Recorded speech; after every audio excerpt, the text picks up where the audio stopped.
Welcome into episode 17 of the Bestball Fantasy Football Podcast. I'm Bradley Stahl. You can follow me at FF Stalder on Twitter. And tonight we have special guest David Gautieri, and he is the creator of Guru FF World. Make sure to check out his Patreon as well. Offers a lot of awesome things there. And David, you are a tight end truther. Before we get into this puppy draft, there are 3 people in this lobby. So if you want to join, use the promo code FFF, and that'll match your initial deposit, first-time deposit, up to $100. But David, talk to me about tight ends before we get started with this draft. I am a traditional tight end truther, especially in redraft leagues, dynasty leagues. I feel like I'm at a crossroads every time I play best ball because most of the research that comes across me is fade tight end. Tight end doesn't matter. I'm not a best ball expert, so I'm very curious to hear your opinions on the position. Yeah, so I've done a little bit of research on the tight ends, and pretty much it's Kelsey or bust for me. Like, to give you some idea of what I'm talking about, let me pull up my spreadsheet because I'm a nerd, because I've got my best ball spreadsheet here. The tight end win rate over the last 3 years, Kelsey's at 62.5%, Andrews is at 44%, Gronk at 42%, and then Dawson Knox is at 28%. And I define tight end win rate as 15.5 PPR fantasy points or more, the percentile adjusted rate that a tight end does that. So those are your top 5 or top 4. Dawson Knox, that hurts to hear because I really don't want anything to do with Dawson Knox in basically every format. But I guess, like you said, those spike weeks. It's the touchdowns that will propel them there. And he's had a couple of those where it's 2 touchdown games even. Yeah. So what are your thoughts even in like 4th, 5th round? Because Waller and Kittle, they're sliding. They're available, especially Kittle now with that little mini camp player. He's available regularly in the 5th round of these underdog drafts. And he's still a guy, speaking of spike weeks, who can go 30 plus, hit a 40-point game. Why are you not really interested in him? Over the last 3 years, Kittle is actually tight end 7 in getting 15.5 fantasy points, that rate of doing it. So look, it won't count games that he misses for injury, but it also does count games that he leaves early for them. So it's like that give and take, but the rate still, Kittle is behind Hawkinson and Dalton Schultz over the last 3 seasons. Oh, no, I take that back. This is last year. That's just last year. Kittle was behind Schultz and Hawkinson, but ahead of Darren Waller. Waller, I think he's trending downward pretty significantly given the addition of Devontae Adams. The loss of Bryan Edwards does nothing, and I think will be the number 2 pass catcher on this team.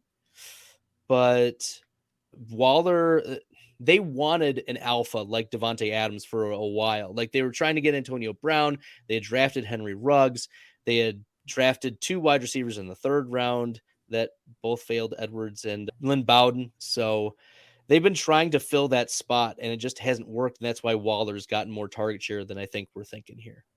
All right, so it's Kelsey or bust. What are you thinking here at 110? Like taking Travis Kelsey? You feel pretty obligated to take Mahomes, like in what, round 3 if you're taking? Sometimes Mahomes will get to you in the 4th round, but let me see if I can pull up the ADPs, because my underdog, of course, I was telling Dave on the clock. What's your thoughts? Where would you be going here? We're at the 110, right? So Kelsey Diggs, basically Kelsey Diggs could go. Kelsey Diggs, and then maybe come back around. Maybe Mixon will make it back to us. We're going to go Kelsey because I know you're not going to let me take the mid-round tight ends. That's fair. We're going to go Kelsey. That is fair. And you're thinking going round 2, wide out or running back? Probably wide out, right? Maybe. Depends on the wide out that's there. If Diggs falls, I'm okay with that. But I'm not really willing to stretch too much from ADP. Based on the research that Hayden Winks did. He works at Underdog, and he essentially he built this beautiful graph. If you're not following Hayden Winks and doing best ball, like, you're doing yourself a disservice. He has this beautiful graph, and it shows the points that your team scored depending upon how far you reached on players. And it showed an extreme negative correlation that the more you reach on players, the less likely you are to have these upside teams because you're losing out on value. That makes sense. And so I think that's overlooked oftentimes. Like, you don't want to deviate too much from ADP because then you become so contrary that you're probably losing significant value. Yeah, I think we're definitely taking probably CD Lamb here. Then I was hoping Swift would maybe fall and we'd have a choice between Lamb and Swift. What are your thoughts on Debo? I would definitely take CD Lamb at this point over Debo as a consideration, possibly. Oh, we'll go CD Lamb. But one of the other players that I'm regularly taking in the second round is Mike Evans. I think Mike Evans over Debo is a play here. Oh, okay. Yeah, I have no issue with Mike Evans, the spike weeks. He's someone I talked about if you're interested in Dynasty. It's crazy to me how you looking at this draft, he's got an ADP in redraft here, right? Higher than Tyreek Hill. Same age as Tyreek Hill. You go to Dynasty, he's 3 rounds cheaper than Tyreek Hill. It's just there's a disconnect between the redraft community and the Dynasty community where Tyreek and Evans are looked at as equal asset in redraft at an older age even. And then Dynasty, they're looked at as completely different assets. So it's just it's interesting to use the ADP in like these underdog drafts. Obviously, these are best balls, so that influences, I would say, the wide receiver rankings a little bit. But for the most part, I would say they're accurate representing redraft. So I always try to pay attention to that and look at basically where are the discrepancies between these redraft ADPs and these Dynasty ADPs. It should be a huge difference between Tyreek Hill and Mike Evans. And in favor of Mike Evans, in my opinion, looking at just last year, their rate of getting a wide receiver 1 week, Hill was at 29.3%, Mike Evans 28.6%. But here's the thing, Tyreek Hill is now moving teams. He has a different quarterback, not as good of a quarterback, not going to be probably as pass heavy as Kansas City. There are just narratives. There's so many negative narratives surrounding the Tyreek Hill situation compared to Mike Evans. Evans has Godwin coming off the ACL. Gronk is maybe retiring. Let's see. Antonio I think Brown what scares me to pile it on, to go on while we're piling on Tyreek Hill, and this is not huge, but we're playing in the tournament here. Like they're paying out the big chunks of money are on the Week 17 outcomes. They're facing New England, Miami in Week 17. It's like that's not a matchup at all for them, especially New England's history shutting down these younger quarterbacks who still finding their way in the league. We'll see what Tua does this year, what kind of jump he makes, but from the get-go, I'm not loving that Week 17 matchup at all. And I am loving the Denver at Kansas City matchup for Travis Kelce. That's going to be a pretty meaningful game, I think, for the Chiefs. They'll be in playoff contention, but I don't think that they're going to be dominating their division like they have in the past. So they're going to be playing for something Week 17. Denver comes to town, Russell Wilson. The Broncos are probably going to be pretty hungry for the playoffs. So what are you thinking here? We're going to try and hope Mahomes, we're going to take him at the 310, or should we take our guy at 310 and hope and pray fall? Let me look at the ADP. If Saquon falls at 310, I'm not passing him up. Yeah, pretty much obligated here now. Looking at Mahomes is he might go in the He's 4 ADP, picks. It'd be 4 picks. I think it's worth the risk. So who are you looking at? Either running back or wide receiver? Who's available? We've got Pittman, Waddle, Marquise Brown, Deontay Johnson, and then running back we're looking at. Yeah, let's look at Indy. Their Week 17 matchup. They face the New York Giants. My concern with the Giants is that they're still not going to be that good, and Indy's just going to run the ball Week 17. Yeah. Whereas we also have Waddle there. I don't love this running back tier either. I like Etienne, but a little bit later than this turn. I love Etienne, but I agree. I don't think he's going to fall. He's not going to fall to us at the end of the 5th. Who's there? We can't reach. Who's at wide receiver again? Pittman or Hollywood, Deontay, DK Metcalf, who's just, and I would hate to reach on Judy, but maybe Arizona, Marquise Brown. Oh shit. I didn't realize Looks like we're getting that stack anyways. Yeah. Okay. Let's see if we can get all in with Kansas City. I love it. Yeah. We weren't there in time. I'm not going to hate it. Make sure we get our guys. So if Marquise goes, what do you think between Deontay, DK? Judy is against the KC stack in week 17, so that complicates things, even though I do not love the ADP at all. The spike weeks, We want to embrace that week 17 matchup. I think We're so, but invested maybe in we it. play the correlation, and this might be a stretch on ADP. They probably won't come back to us. How far is Cortland Sutton off? I don't think he'll last there. Why don't we take Cortland Sutton there? What are your interests? I got him queued. What about Patrick later? You're not interested in that as the thing? Tim Patrick later and taking a Deontay or DK now? I'd rather take a shot on Sutton just with the upside and the 17 correlation. All right, well, we're doing it with Sutton. David, what's your opinion? Jerry Jeudy or Cortland Sutton, 2022? Who's the wide receiver for Denver? I don't have a firm opinion on that one. I don't know. Sutton, I don't know, man.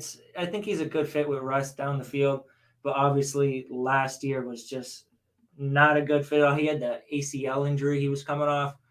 Jeudy, I tend to lean on the younger guys just because I feel like I want more of the unknown sometimes, but I don't like either of them at their ADP. I would rather take like a DK or Deontay there, like unless I'm going after a stack against that KC matchup. And that's fair. The data, the wide receiver win rates are really in favor of Cortland Sutton. Over the last 3 years, Cortland Sutton's wide receiver win rate, so getting that 15.5 fantasy points in full PPR, it has to tear down a little bit for half, but tearing down still, you'll see the difference. In full PPR, Cortland Sutton, 26.3% wide receiver win rate. Compare that to Jerry Jeudy, only 7.5%. I think that's a good point to bring up too. There is a subtle difference in full PPR and half PPR, and I think that would sway towards Sutton a little bit, as opposed to Jeudy would maybe in PPR be the better option. In best maybe ball, for consistency, but yeah, I think in traditional redraft, and again in best ball, it may be Sutton in both. Yeah, he's a big bodied receiver, down the field, touchdown maker. It was just he was coming off an ACL injury, right? Yeah. Okay, we're coming up. How many picks away? 10 picks. Looking at the board, who's coming up here that might interest you? I would say Breece Hall, Etienne, Breece Hall. I'm interested in those running backs. As you should be. Akers, obviously, there's some concern there, but I think spike weeks, like that's a high scoring offense. He could be a pick there. And we don't have a running back yet. I would like to get one of these high upside guys who could go off in a week. Yep. Looking at the wide receivers, we got Godwin, Juju, Bateman, Cooks, Mooney. I'm going to queue up 2 of those running backs. I'm all in on Travis Etienne this year. Like, I think he's the DeAndre Swift of 2021.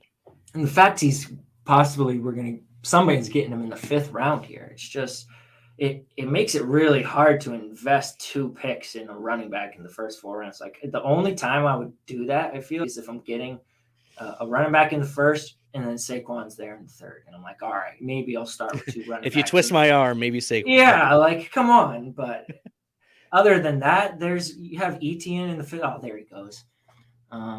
So Akers, talk about Dobbins. I feel like there's a drop off there. Yeah, both of them are coming off of pretty significant injuries. We don't know like J.K. Dobbins, he wasn't even he's not running right now. So are we going zero RB, or are we going to just keep loading this wide receiver room? What are your thoughts on Godwin? I mean, now that Etienne is off the board and Breece Hall is off the board. Should we take Juju? We have 2 Kansas I'd City rather guys. take Brandon Cooks. But why are you not looking at the double stack there? Let's look. Maybe you're talking me into some Juju, but I'd rather take he just went anyways. I'd rather take MVS later. I think Marcus Valdes-Scantling is the more spiky, cheaper wide receiver. All right, we're up. So we got Dobbins, Bateman, Brandon Cooks, Mooney, Jacobs. Yeah, Gibson. I think Cooks is probably the best bet here. And they face Jacksonville week 17. Oh, yeah, this is – come on. There we go. Boom. In the hypothetical predicting matchups before the season starts, it doesn't really get a whole lot better than Jacksonville. No, it doesn't. I agree with you there. And if we're going to punt our QB too, Davis Mills is super, super cheap late. Agreed. We'll see. What are your thoughts on the QB2 position? I think we can wait, and I don't think we need a quarterback 3 if we can just get Davis Mills. Yeah. So who are we thinking about with our next pick on the turn here? Should we keep loading the wide receiver room? Should we take a guy like Dobbins? Let's recap for our listeners and viewers. What is our build looking like? Who are our picks so far? All right. So our build so far is, let me see if I can do result. Oh, let's see. I'm not used to the Drafts, go to active, and then scroll down. Maybe not all the way. Let's see, 26 remaining. All right. So Elijah Moore is an option. Michael Thomas. Oh shoot, we gotta hurry. 18 seconds. Let's see. Go to draft. All right. Dobbins. Oh no, Gibson. Elijah Moore. London. I feel like Elijah Moore. I'd rather. Yeah, Elijah Moore. That sounds good. Yeah. I like Burks in that range too, just because I feel like he can have some big spike weeks. Yeah, the Jets get week 17 against the Seahawks. And it's probably going to be both bad teams that are going to play. And it's in Seattle. I don't believe Seattle had a good pass defense at all last year. Nope. I want to look that up now. I'm like, were they league last? Ooh, I feel like they were near the bottom. But yeah, Seattle's not going to be a good team. So what are your thoughts on DK? Because I brought him up and he just keeps falling, man. Like, I've been smashing the DK fall. All right, I'm glad to hear that because I'm just like, am I overthinking this or underthinking this? Like DK Metcalf in the late fourth, in the fifth round sometimes? It can't be that bad with Geno and Drew Lock. Can it? No, it can't be. DK last year was 20th in wide receiver 1 rate. So wide receiver 2. And if he's going it, that's fine. Yeah. Even after that. The way I look at it, like they were already last in the league in pass attempts last year. The volume literally cannot get any worse. Yeah, they'll probably not be in many scoring positions though. That is true. Touchdowns are probably coming down, but the passing attempts could go up, even if it's not as efficient. Not even by choice, just by the fact of losing multiple games by bigger margins. That's an extremely low bar to clear. Last place in attempts. Yeah. So I'll take the spike weeks, especially in Bestball. He's got the role where he's a downfield receiver. When he hits, it's going to be 6 catches, 100+ yards, 2 touchdowns. So he's still got that ceiling, even with the bad quarterbacks. He played 3 games with Geno last year. One of them was a 2-touchdown game, I believe, with Geno Smith at quarterback. So he can still do it even with bad quarterbacks. But that's one of the reasons why I've been smashing Tyler Lockett too. He's getting drafted around wide receiver 41 in these drafts. And I can't fathom a scenario where Tyler Lockett doesn't return value on wide receiver 41 in these spike weeks. We talk about like wide receiver 1 rates. DK Metcalf was 20th. Tyler Lockett was 5th last season in wide receiver 1 weeks, week rate. And that was because even when you mentioned the Geno Smith 3-game span, Tyler Lockett had one of those weeks where he was the wide receiver 5 that week without a touchdown. Yeah. So I would one of Clyde Edwards-Helaire, Miles Sanders. I figured out how to look at our team. Clyde Edwards-Helaire or Miles Sanders, I would feel comfortable getting a running back here. Talk to me about Miles Sanders, man. I was in last year and it just so burnt, so bad. Like, tell me why I should be drafting this guy again. They didn't really add anything to. He was unlucky because. Why should I draft him over Kenneth Walker, Tony Pollard? I'll tell you why. Because Tony Pollard, they're going to play Ezekiel Elliott even if he loses an arm. Kareem Hunt, I would wait on. And maybe he's a running back 2 or something like that. Or maybe Andrews here when we can take a Kareem Hunt like the next turn. Or maybe we wait around. Yeah, maybe wait at the turn if you really want Kareem Hunt. I'm not against Kareem Hunt. We could go the CEH stack. These guys are just so uninspiring. It almost makes me want to just say, let's wait another. And just keep loading the wide receiver room. Let's see who's over there. Lockett, Gage. Oh, give me Gage. Garrett Wilson. You're really in on Gage, huh? Even when Godwin's back? For the week 17, yeah, that's going to be a problem. But maybe it takes a while. Gets think of this in the narrative that it takes a while for Godwin to recover and maybe I'd is a rather go Lockett complication. than Gage. I'd feel a lot more comfortable. I'll 100% support you with the Lockett pick So I here. think we should go Lockett and see if people will fade the running backs. These guys have a couple running backs too. You're looking at the next 4 picks. They got 2 and 3. So they're Yeah, probably good. let's go Lockett here. I think that's good. His fantasy schedule for week 17, looking at that, The Jets. the Jets at home. We have Elijah Moore, so that's perfect. Tyler Lockett. There's that correlation. Yeah. Yeah, I would be comfortable getting Kareem Hunt will come back around. What about CEH here versus Hunt since we have the Kansas City stack? We could have that correlation. Oh, there goes CEH. So it's basically Kenneth Walker, Tony Pollard, Kareem Hunt here is like our decision. Maybe a week 17 against the Jets, but the Jets bumped up their defense pretty well. And by the end of the season, we want the correlation though, but do we want too much in that game? We don't want. I don't know if we sometimes just one stack is like enough. Like you don't have to overdo it. See, I think the Kareem Hunt pick is probably the way to go here. Yeah, especially if Chubb has dealt with some injuries. Last year, Kareem Hunt had a higher running back 1 rate than Nick Chubb. Wow. And he was on fire through the first however many games it was right. before he got hurt. He was a top 12 running back, I believe. He was just having a great year. He's never finished. I'm not sure what running back we're taking him at here, but he's at running back 32, average draft position. He never finished that low in his entire career in a single season. His lowest finishes RB 28 points per game, and he's sitting at RB 32. So it's like almost a guarantee. And now they're talking about he's not going to get cut anymore. They think that he's going to be part of the plans. I don't know what to believe anymore, but I don't view that as a bad thing if he got cut. Like no, not at that all. opens up even more like upside. What if you land somewhere else and then you got Kareem Hunt in the 8th round and he's a starting running back somewhere? And then we've got a running back 1 and then studs of wide receivers to cycle through, plus the Mahomes Kelsey stack. This team could be very dangerous. So what are you thinking? Should we invest in another running back here? Should we?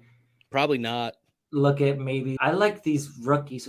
MVS is on the board. Yep, smash that Marquez Valdes-Scantling for sure. Just because we're trying to correlate that week. Like looking last year at the Marquez Valdes-Scantling, he had 12.5% of his games as a wide receiver 2. Okay, that was better than the likes of Sterling Shepard, Tyler Boyd, Devonta Smith, Corey Davis, Christian Kirk. When he spikes, he gets into that spot, and now he's had the rare lateral move of going from a Hall of Fame quarterback to who we presume is going to be a Hall of Fame quarterback. I think the only thing with him, I have no problem taking him here, especially with Mahomes already, is just like what happens with Justin Ross. Because if Justin Ross is a good outside receiver, they're going to have Sky Moore, Justin Ross, Juju's owning the slot. That leaves MVS kind of on the outside looking in. So I MVS was always a part-time player anyways, though, in Green Bay. Justin Ross, the reason why he was undrafted was the injury concerns, right? He was only medically cleared by 4 teams, I think was the report. I do agree. Like he even as their wide receiver 4, all it takes is 2 catches for 100 yards. But can we both agree that Mecole Hardman is not the answer? No intro. He is not at any point, not even with our 18th round pick. I got into a little bit of a Twitter feud. David, you'll start to notice that there's a theme here. I got into a bit of a Twitter feud with TJ Hernandez of 4 for 4, and he was like, I have 40 through, I think it was like a 9 drafts or 15 drafts or something like that. He was like, I've drafted 45% Mecole Hardman. And I was like, holy guacamole. So what's our backup plan here? MVS we're 1 pick away. If he goes, who are you looking at? Guys like Claypool, Gallup, Jameson Williams. Claypool or Jameson Williams. I like him. What about the running backs like James Cook? You got any interest in the potential? Chase Edmonds is interesting to me. I have a hard time seeing, especially after they signed Michelle. It just screams like committee. He's just been a committee back. We don't have to worry about it because MVS is right there. Yeah, but what are we gonna do on the way back? I'm gonna let the clock tick so we can like have time to strategize here. Like, talk me into Chase Edmonds. Like, Sure. where's the upside? Yeah, let me pull out the stats here because I got my handy dandy spreadsheet. In 2021, let's look at the RB win rate for these players. Z to A. No, I want to filter by running back, not wide receiver. That won't help me. Okay, so running back win rate in 2021. Let me sort here. Z to A. Control F. Edmonds. He had a 19% running back win rate. So 3% of the time he was a running back 1, about 5% of the time he was a running back 2, but 12% of the time he made your flex spot. All right, we're gonna take him just because for number one, I think 0 exposure to him. Maybe I got auto picked when I was one time didn't notice or something. I haven't gotten auto picked I think more than a couple of times. But I think that they spent aggressively with Chase Edmonds. He was the number one running back target. Obviously coming over from San Fran, McDaniel. And if Sony Michel's knees give out, because that's a legitimate narrative, if his knees give out at any point in the season, we've seen Chase Edmonds be the running back 1 on a week. That's true. And he does have capabilities in the receiving game as well. I guess it's just, it wouldn't shock me if Sony Michel led the team in carries. Like, Sony Michel seems to just keep getting carries every year. We get some Tyreek Hill. Who did we have here? I thought we got him. No, we passed on him. We started with seeding them. So we got Mahomes, CD, Sutton, right. Cooks, Elijah Moore, Lockett, and MVS. Then obviously Kelsey, Kareem Hunt, and Edmonds. Yeah, so Miami faces New England. That's going to be a tough one. But I don't expect that the Patriots, they like to shut down the number 1 and maybe number 2 options for offensive options for your team. And that's not going to be Chase Edmonds at that point. It's going to be Tyreek Hill or Jalen Waddle. That's true. It's a good point. So maybe it is a Chase Edmonds game week 17. Yeah, that's not a bad point. So, yeah, I'm looking at quarterbacks just to see how far away we're getting from Mills. So we're basically – like, what's our plan B if we don't get Davis Mills? Like, let's look at what are the other wide receivers there. Oh, I'm just talking down the line because we're not going to take him this. Yeah, who are the other wide receivers that we have drafted right now? Let's see. Oh, okay, yeah. So we have Elijah Moore. So that would open up Zach Wilson. He's going fairly. We'd have to make the decision on that before Mills, though. And then Lockett. Oh God, do we want a Drew Lockett? No, we don't want to get into the. No, we don't want to arbitrage the Seattle quarterback. No, I don't think so either. So probably Zach Wilson. It's basically Mills or Zach Wilson are our guys. So we'll plan to get one of them later once we start getting closer. I was going to say potentially, like I was looking at with Watson kept sliding. What are your thoughts on him? Do you feel like the suspension risk is priced in? Like if it's not more than 6 games or whatever, I'm not sure. Even if he gets suspended, like he's going pretty late for a guy who can be like a top 5 quarterback. And he has been a top 5 quarterback. That's the thing. He's off the board now, so we don't have to worry about it. But and what I like about it is if I want to take him late as my QB2, QB1, whatever. The stack pieces are all friggin' cheap. Like other than Amari Cooper, I could throw Donovan People-Jones as a stack piece. Njoku's going fairly late. Like he's probably going to start rising a little bit since that contract. I think the only overpriced piece is Amari Cooper. Yeah, like David Bell. What do you like out of those secondary stack pieces? Like the most probably Bell. DPJ. Probably Bell and DPJ. Yeah. Why are you preferring Bell over DPJ? Because we talked about Scantling. Like the upside is the spike weeks, and that's what Peoples-Jones is. Even if he's not going to be as good or consistent a player as David Bell.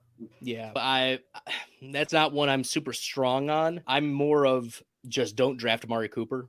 Yeah.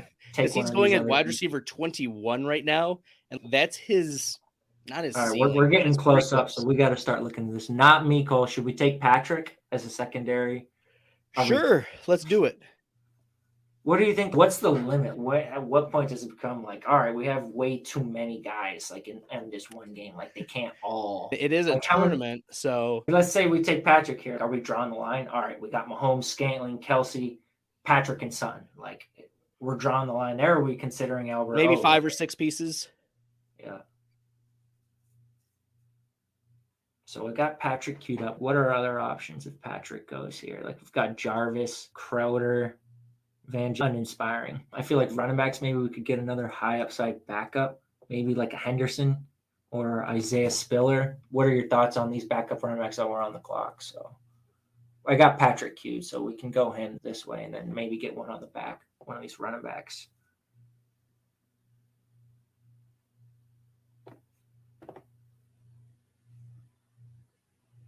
Oh, did I lose you? Can you hear me?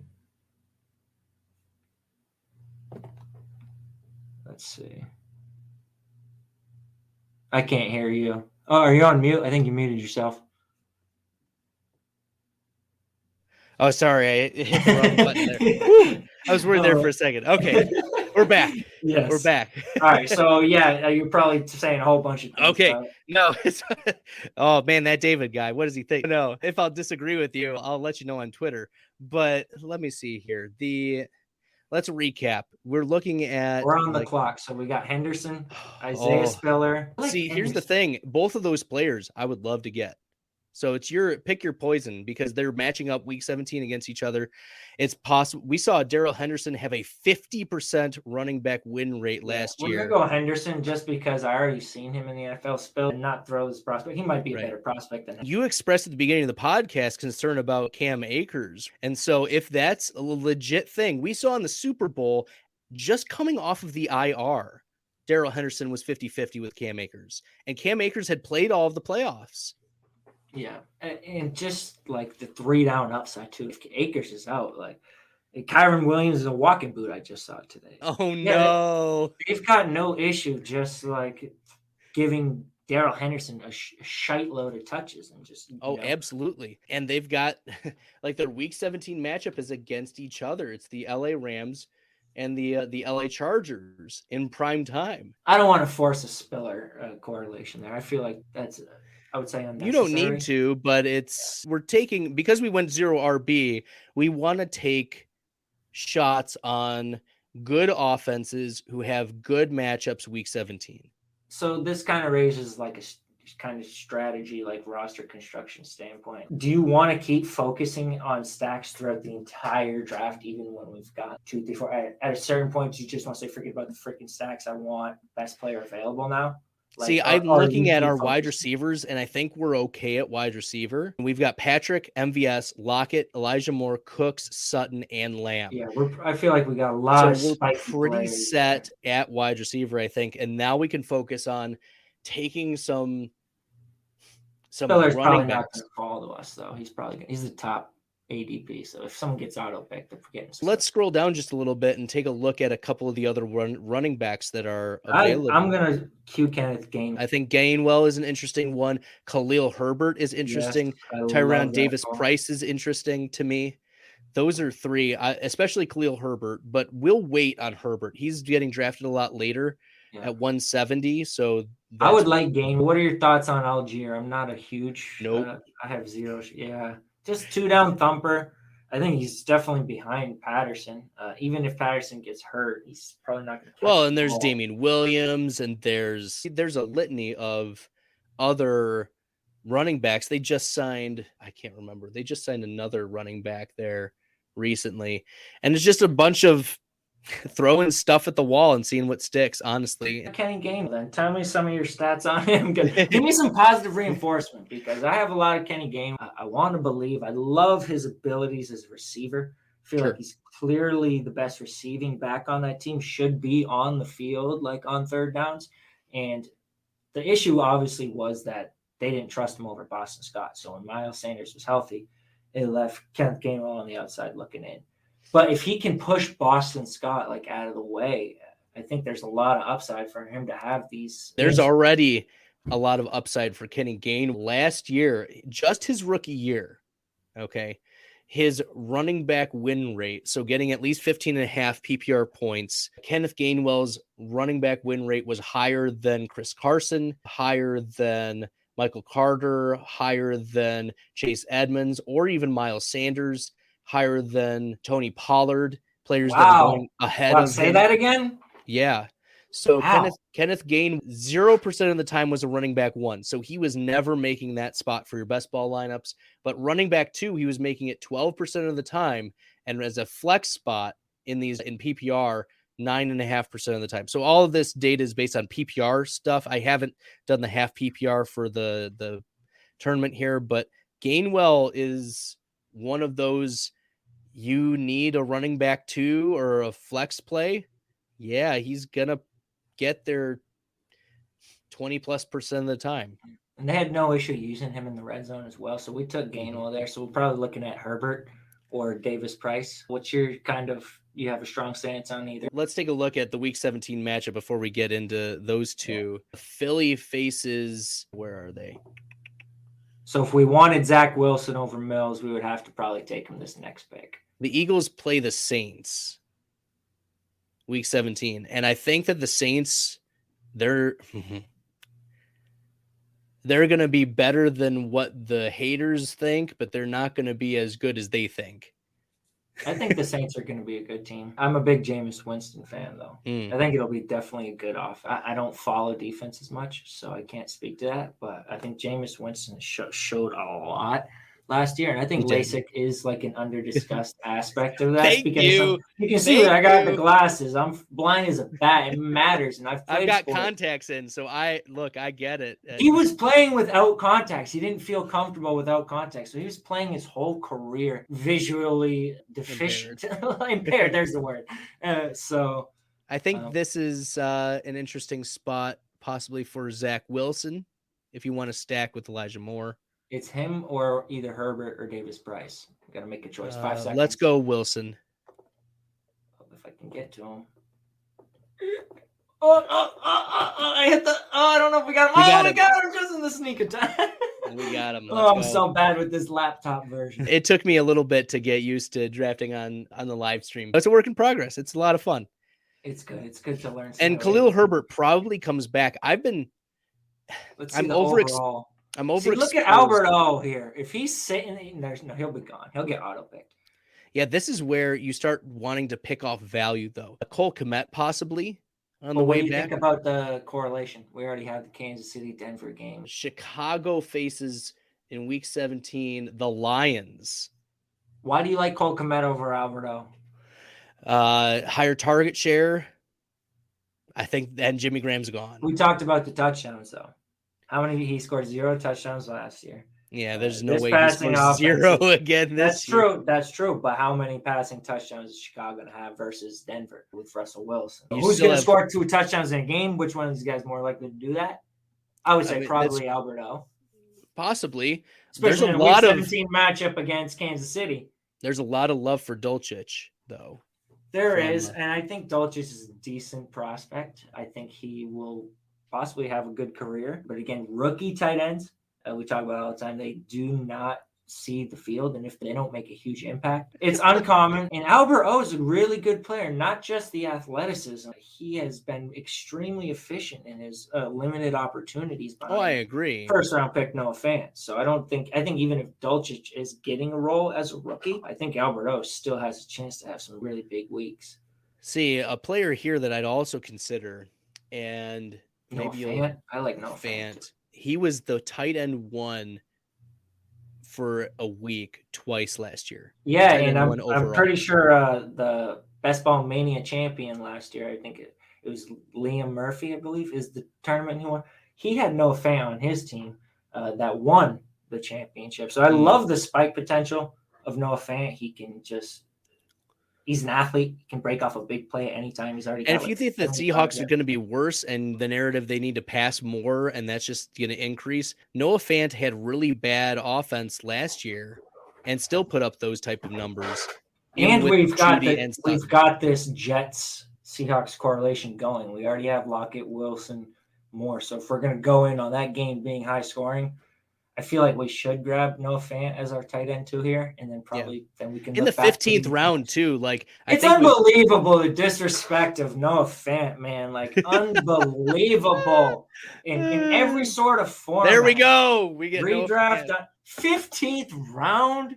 Come on, guys. For real. Did Tyler Higbee just get picked before him? Like, come on, guys. I is love it. just I love it. this. I'm really liking how our team is turning out. For the listeners and viewers, can you recap for us really quick what the team is looking like, what the build is? Yep. So we started with Travis Kelsey in round one. Then we went CeeDee Lamb round two. Then we took Mahomes, Sutton. Then we went Cooks, Elijah Moore. I think, let me see, who did we take first between Kareem Hunt, Lockett, and then Kareem Hunt? Yep, then Kareem Hunt. Then we got our Chase Edmonds, Daryl Henderson. Oh, no, we got Scantling in there as well.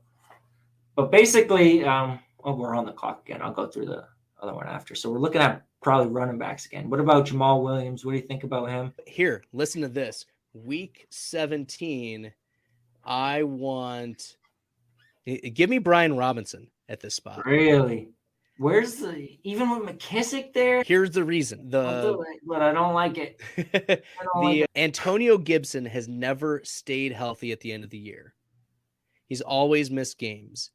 And the playoff schedule for Washington is one of the best. If you go to, you can look at a lot of different places that do strength of schedule per position. But if you look at, for instance, like the full-time fantasies strength of schedule, Washington has the 7th best fantasy playoff matchup over the course of that time. So week 17 is against the Browns, and their season could go one way or the other. And their defensive linemen have not stayed healthy. Myles Garrett has not stayed See, healthy. that's Jadeveon not a case Clowney. for Brian Robinson for me because I don't think Watson's getting suspended for the year. I think Washington will be losing, and I think McKissick will be the guy in that week. In the argument you're making for him about Gibson missing the end of the year, I don't know if Swift has played at the end of the year. And Williams, like if Swift is out, I have confidence they'll use him in a 3-down role. Like that he will have that kind of, even if it's ugly, inefficient touches, he will get the touches. Brian Robinson and Tony Gibson out. He ain't playing over J.D. McKissick unless J.D. McKissick is also hurt on 3rd downs. Like he's going to be a 2-down thumper, and that.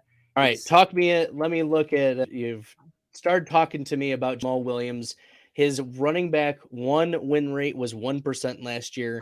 Running back 2 rate 4%, and flex was 3%. That's with Swift missing games as well. So players ahead of him were like Khalil Herbert, Jeff Wilson, Brandon Bolden, Ty Johnson. Bolden, ouch. All right, so Bolden was actually being used pretty well with James White out in the Patriots. Yeah. All right. So Jamal Williams is not really a great handcuffed option then. Maybe Zamir White. That's interesting. Kenyon Drake, you thinking he could get cut? Even if he doesn't. Not Ingram, I like that. Harold Williams signing clouds that a little bit. Yeah, I think Zamir White. The reality is wideout. You think about maybe we grab a top rated because at this point the running backs. Is there any difference in ADP? Like we could just grab our. This is pick your favorite player at this point. Yeah. This is not. Yeah, you do not. Julio Jones is on the board. If he signs in Green Bay. Oh. Julio Jones is the only player over the last 2 seasons who has decreased their wide receiver 1 rate by 10% or more each of those years. Well, does that count injury games? Games missed? No, it does not count games missed. Just games played. Only the games played. So he's our 17th round. What the options are? Laviska, Shenault, Ross. We could take AJ. Yeah, Green. Let's look at Shenault. Fine, let's look at Shenault. Tell me on why Shenault over Julio. If Julio Jones signs with the Green Bay Packers, you really want Laviska Shenault over him? I think that it's disgust. Like Julio Jones is not someone that I want anymore. I don't know. I do know he's had the opportunity to play well in Tennessee. He couldn't even do that last year. Did he have a great opportunity though? That passing. Let me look at his wide receiver 1 deltas, -16%, -12% each of the last 2 years. His 2021 wide receiver 1 rate 0%. Wide receiver 2 rate 0%. He's at best a wide receiver 3. He showed up 11% of the time for you there. And then 2% of the time is your flex. Compare that to Shenault last year. Shenault was not much better at all. Shenault was not good. But all of the Jacksonville Jaguars were objectively bad. The way I look at it, he could be awful. But how many of these guys could turn into a team's wide receiver 1 tomorrow? None of these guys are to see that kind of If I have target. a choice between AJ Green and Julio Jones, AJ Green slam dunk, no doubt. Why? Talk to me about that. Why? Yeah, DeAndre Hopkins missed games last year. Who stepped up? AJ Green, at least as a wide receiver 3. He was 17% of the time a wide receiver 3 and another 4% of the time as a flex spot. So he All was right. making your best ball lineups 21% of the time. We gotta make a choice here. What are we doing? Are we taking an 8th wideout or are we taking a 7th running back? We're AJ Green, Justin Ross, Nico Collins, running backs. let's go wide receiver. Let's go. I get a lot of Justin Ross. If you'd like Justin Ross, I'm okay with that. Let's do it. We got the KC thing going on. It's a high upside thing. Maybe one of the wideouts gets hurt. Justin Ross has a big and we're talking, we want to target these week 17 matchups. We're not, I think we've got a decent enough team. We've got a shot to make the playoffs, but when it hits week 17, we've got some pieces, some of the best pieces of that matchup between Denver and Kansas City. Yeah, so we've got Mahomes, Kelsey, Valdez-Scantling, then we have Sutton, also have Tim Patrick, and then also have Justin Ross. So we have a good amount. We have, what is that, 6 total pieces in that? Yeah, that's I think that's the right amount. It wasn't all in. I was a little wary of getting Clyde Edwards-Helaire for that. I like that we passed on there. I think we've got some high upside guys like Henderson, Gain. I don't know about Brian Robinson. You sold me on Chase Edmonds a little bit. I'd probably target him a little bit more often late. With Zamir White, the Vegas Raiders declined the 5th-year option and then promptly drafted Zamir White. And White is not a pass catcher just like Josh Jacobs. So that's a role that it's possible by the end of the year they want to see what they have in Zamir White as a lead back for 2023. So overall, what do you think? What's our grade? We have probably the lowest projected points in the entire. And what are your thoughts on these projected points? You don't means ever nothing. Care about it. Yeah, I was gonna say it's literally zero meaning. I look at the deltas of versus ADP. That's one indicator. Yeah. So let's see. I don't know if I can show us that. Yeah, go to the. Let's see. That was probably. That the 2022. I'm gonna have a hard time finding. Go to completed. Let's see. And then go to the 2022 season at the bottom. Oh yeah, Puppy. There we go. Only 3 completed. I've done a lot of slow drafts right now for this. Okay, there we go. Click view full draft. There we go. And then click the waffle. I want to see the waffle. Where this? Yeah. All right. Okay, cool. So we can see and then click the box with the arrow in the top right-hand corner. This one? Yep. And then click share this tab instead. All right, I got to do that off a StreamYard. Yeah. All right, let's see. Share. Let's see.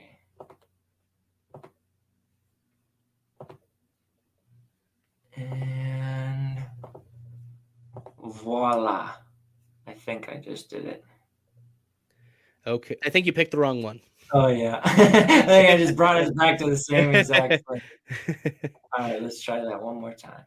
Because I'd like to look at a couple other teams, see if there's any craziness. Maybe you'll notice anything too. Because we were only paying attention to our teams and what stacks we were going for, but maybe there were other teams that we liked or maybe wanted to make a comment about before we call it quits for tonight.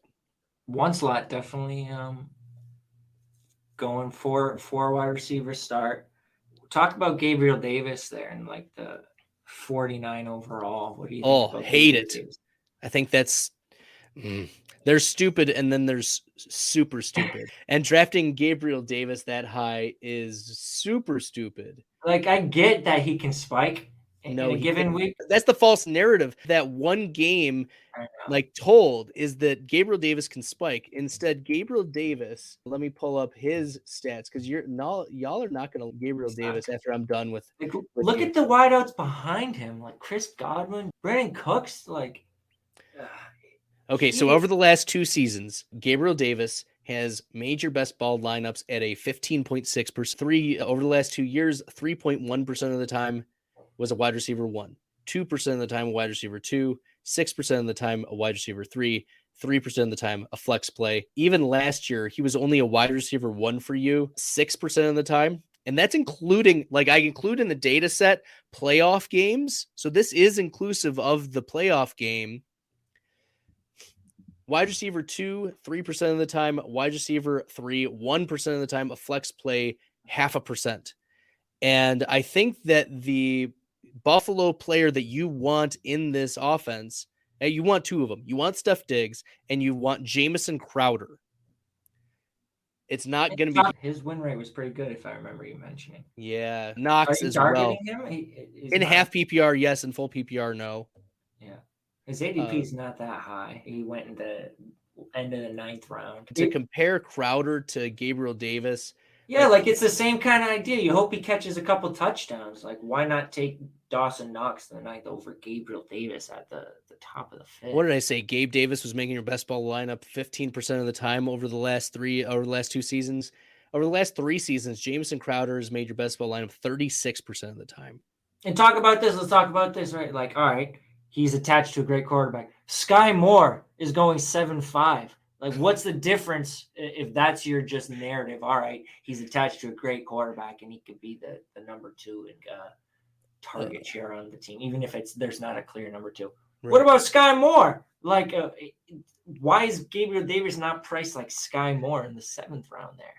And I think Sky Moore is a clearly better prospect than Gabriel Davis. He should be going behind Sky Moore. How many touchdowns did Gabriel Davis score in that playoff game? Because that's the amount of reasons that people will give that Gabriel Davis is the choice there. And it's just like the arbitrage. You need a lot to go right for that to pay off. The arbitrage is to draft Jamison Crowder below ADP instead of Gabriel Davis above ADP.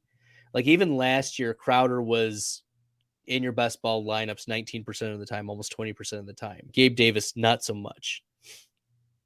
And that was with Crowder being injured on a bad offense. Now Crowder comes to a good offense. So, and Nicole Beasley not there in the slot. So we didn't take our first running back until the 8th round. Are you doing this often? Like, how comfortable are you with? I think it's just how the board fell to be. Oh, I didn't even share it. Sorry. I didn't even see that was there.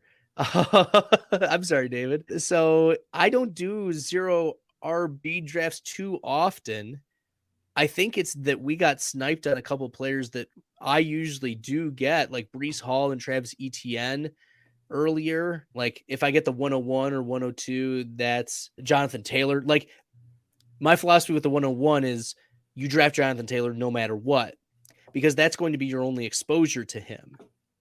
So what about these 2nd round running backs? Dalvin Cook, Swift, Aaron Jones, Fournette, Javonte, even the 3rd round, Chubb, Connor, Kamara, Barkley. Mixon is one that I'll take. I'm comfortable taking Mixon. I'm comfortable but he's been sneaking into the 1st round. I'd love to get Swift. Mixon, Swift are targets for me. Aaron Jones and Leonard Fournette later in the 2nd. I need Javonte to fall to the 3rd round if I'm going to take him there. And Barkley, I love Barkley at the middle of the 3rd. He's falling like. I just don't think Barkley has the explosiveness that, and he might not. But for me, what it comes down to is the receiving work. He's every single season of career, 50 plus targets, 50 plus receptions, 70 plus targets. So he's just got so much room to be involved as a receiver that we don't need him to be great. As we need him to be better than 3.6 yards per carry. That's for sure. And to score a few more touchdowns. But we're talking about Dable replacing Joe Judge and Jason Garrett. They drafted Evan I know, Neal but I think that there's a lot of narratives that don't suggest they'll be passing to Saquon. The Dable narrative with him coming from Buffalo, we didn't see a lot of passing work for the Buffalo running backs.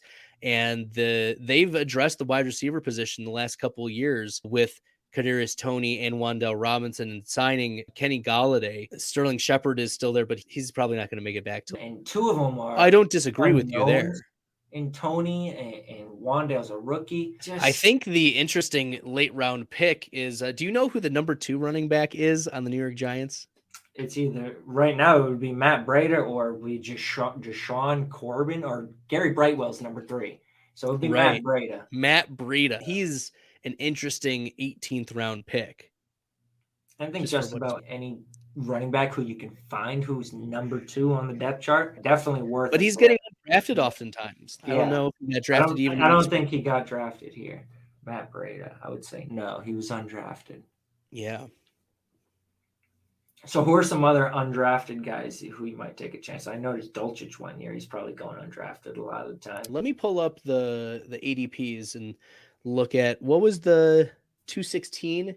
So any player after 216 ADP, let me pull it up. Looks like a lot of these guys are just saving their darts for a tight end, like Logan. I was gonna say Logan Thomas, 18th. And he's got one of the best tight end schedules at the end of the year. So he's actually a late round target. Albert Okwuegbunam is one of those targets that you want a tight end matchup as well. They have the second and third best tight end matchups in the fantasy playoffs. So keeping that in mind, looking at those players who have ADP 216 or later, I'm just scrolling through right now. Any players popping out to me? Okay. If you're taking a deep swing on Cleveland, Jakeem Grant. He's always been explosive. The depth chart is very shaky underneath Amari Cooper, David Bell, Donovan Peoples-Jones. If one of those players gets hurt, Jakeem Grant might move into the slot. I think for me, it's more like the running backs. If I want to take like a guy way under ADP. Reich Armstead for Jacksonville. Oh, yeah. Is he even you're just writing off James Robinson here? I think James Robinson, it's an Achilles injury, and I think that Cam Akers coming back has given us like this false image of an immense like comeback, and I'm not convinced that James Robinson will be back by then, or even if he is back, that he will be good enough to earn snaps. And Reichwell Armstead will probably be operating as the running back 2, maybe RB3 with Snoop Connor. But Armstead, like, we forget in the 4th. Is Armstead even going to be on the team? Armstead was supposed to be like the running back a couple years ago, but then he got hospitalized with COVID 2 years ago. And then last year he was just recovering from it. He almost died from COVID. And so he made it back and he was okay in week 18 last year. Maybe worth a shot, just a name to throw out there. All right, I've got the ADP pulled up here. I'm going to go through a couple. Like Romeo Dubes is right at 216. I think with talking about elite quarterbacks, like wide open depth chart. Absolutely. I mean, who's going to lead this team in targets? He's more NFL ready than Christian Watson from what they're saying. And he's free. He's literally the last player in like the ADP right at the cutoff, 216. So I like him a lot there. Cameron Brate, I think Gronk's coming back, so I'll probably pass over him. Shakir, talk about the Buffalo wide receivers. Like, all right, what if Crowder or Gabe Davis gets hurt? Shakir, I think, is a decent prospect. You want a running back? Great offense. Kylan Hill. I love Kylan Hill. He's back from the ACL injury. If he's back, look out, because A.J. Dillon plus Aaron Jones, like, they're still going to split the backfield, even if one of those guys goes down. And Kylan Hill might be the next man up. I've also been drafting a lot of dynasty leagues. Tyler Goodson. Yeah, I think that's what kind of concerns me about Hill, is that they went out and drafted some other running back. It was undrafted free agent, but didn't they draft a running back as well, Green Bay? I don't think so. Okay, maybe it was just Goodson. That makes me feel a little bit more comfortable, because I did Kylan Hill coming out a lot as a prospect. I think he's got the size speed ratio down. He's like 215 plus pounds. He's a decent athlete. He can catch the ball. And that's what Green Bay needs from their running backs, especially on a team. They're devoid of elite wide receiver talent. So they'll be relying on the Tunyons and the Aaron Jones and A.J. Dillons of the world to get them points. I'm not sure there's too many more here on I'm on the second page of them now. So I'm like, all right, now it's getting really deep. I'm like, we saw Dolchich got drafted. He's at 257 ADP. So they went really down pretty far for him. There's a tight end. Oh, he's getting 212. Cameron Brate. That's an interesting one. And we're talking about backups, like another guy who's way off the radar, 285. Harrison Bryant. I think Njoku just got the contract, but injuries happen all the time. Harrison Bryant was the best tight end in college coming out of his year. I would say that's debatable, but he has been decent through his first 2 years. You look at some of the advanced stats, like yards per route run. He was in the top 20. He was just about equal to Njoku in yards per route. So he was efficient in his limited opportunities. And again, just attached to a great quarterback, Deshaun Watson, who, if Njoku gets hurt, there's not a lot of other proven pass catchers on that team. So you could see a spike week out of Harrison Bryant, I think. Even his rookie year, I think he had a 2-touchdown game. So he can have these kind of spike weeks if he's given the opportunity. One of the players I've been smashing in these tournaments, Calvin Austin. He's got the speed, and we're talking week 17. There could be injuries that happen, and Calvin Austin may be working his way into that starting lineup by the time that happens. And the Steelers have one of the best quarterback wide receiver matchups come fantasy playoffs. So Calvin Austin is all he needs is a touchdown to make your best ball lineup in the last round to make a difference. So yeah, I think that's probably it for me. I don't see any other guys. The name Andy Isabella just scrolled past my feed. So I'm like, I think that's deep enough. I think we're done. I don't think I'm going to find anybody else I like at that point. All right, David, this has been a lot of fun. I appreciate you coming on and being a good sport and drafting with me and having a good draft and the win team. I love it. I love the correlation that we were able to get for those week 17 games and the stacks that were happening. I like that we started convincing each other about different players. And this has been a lot of fun. So if y'all have not followed David, make sure you do. David, your Twitter handle at Guru Fantasy World. Where else can the people find the goods? Yeah, first off, thanks for having me. I think it was great. You definitely pushed me on a couple players, so I'm a little bit more interested in now. Yeah, you can pretty much just find me on Twitter. That's where all my main stuff is now. I'll plug you to some other places through there, but yeah, you can find me on Twitter. Awesome. Thanks so much, everyone. Tomorrow, speaking of week 17, I'm going to have Sam Chowdhury from FTN Fantasy on. We're going to talk. David and I talked a lot about week 17 matchups. That's all we're going to talk about tomorrow with Sam, the teams and the matchups, and even like the domes and weather anticipation that will happen week 17, what players we should be targeting from each of those matchups. So make sure you tune in tomorrow, 9 p.m. right here at Bestball Fantasy Football Podcast. All right, everyone. Good luck in the best ball streets. We'll see you later.